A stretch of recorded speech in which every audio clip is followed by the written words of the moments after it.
had just given birth when my 8-year-old daughter ran into the hospital room, her eyes wide and alert. She closed the curtains, then whispered right against my ear, "Mom, get under the bed. Right now." The instant Rebecca slipped into the hospital room, her small sneakers barely making a sound on the linoleum floor, I sensed something was wrong. She was only 8, but her eyes, usually bright with mischief, were wide, sharp and terrified. She pressed a finger to her lips, rushed forward, and with surprising strength, pulled the curtain shut. The newborn slept in the bassinet, unaware of the sudden tension filling the room. "Mom," she whispered, leaning so close her breath trembled against my cheek. "Get under the bed. Right now." I had given birth barely 2 hours earlier. My body still felt like it didn't belong to me.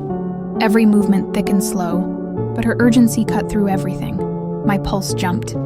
I didn't question her. Something in her tone, steady but breaking, told me she wasn't playing, wasn't imagining things, wasn't being dramatic.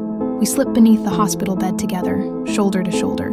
The space was tight, cold, smelling faintly of disinfectant and metal. Rebecca's small hands clenched, the blanket with such force her knuckles went white.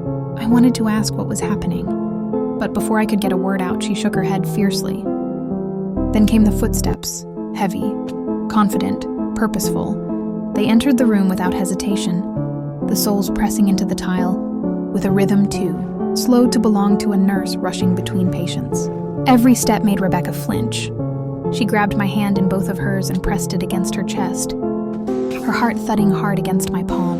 I angled my head to peek out, but Rebecca covered my mouth gently, her wide eyes pleading with me not to move, not to breathe too loudly. I had never seen that kind of fear on her face, raw, unfiltered, protective. The footsteps stopped right beside the bed. Silence followed, thick enough to suffocate. Then the mattress dipped ever so slightly overhead, as if the person had placed a hand there for balance. I could hear breathing now, slow, deliberate, controlled in a way that made my skin crawl. The figure leaned closer to the bed, casting a moving shadow against the floor, inching slowly toward where we were hiding. And then Rebecca's grip tightened painfully as the shadow shifted. I could feel her trembling beside me, but she didn't dare make a sound. I forced myself to breathe quietly, my ribs aching with the effort.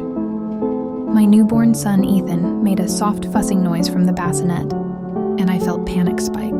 The footsteps paused, then turned toward him. I recognized the walk before I saw him.